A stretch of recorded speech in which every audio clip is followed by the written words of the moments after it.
jenis-jenis hama yang kita ketahui berada di lahan cabai, itu ada 4 yang membuat tanaman cabai itu keriting.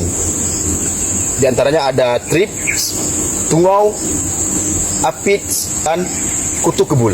Nah, keempat hama ini memiliki daya ketahanan yang berbeda. Untuk membasmi seperti thrips, kutu kebul, dan aphid, itu kita bisa menggunakan insektisida berbahan aktif abamectin, lambda-cyhalothrin, thiamethoxam, imidacloprid, dan lain-lain sebagainya. Namun berbeda dengan jenis hama tungau.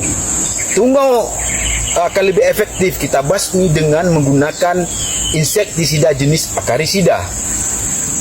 Ini adalah insektisida Pegasus, ya. Insektisida ini berbahan aktif diaventuron, insektisida dan sekaligus akarisida yang memiliki sifat translaminar.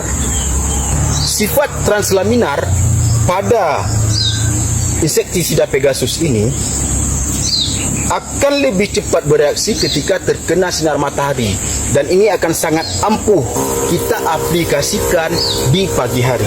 Demikian informasi sekilas mengenai beberapa jenis bahan aktif insektisida yang kita gunakan untuk menangani hama-hama seperti thrips, tungau, aphid, dan kutu kebul.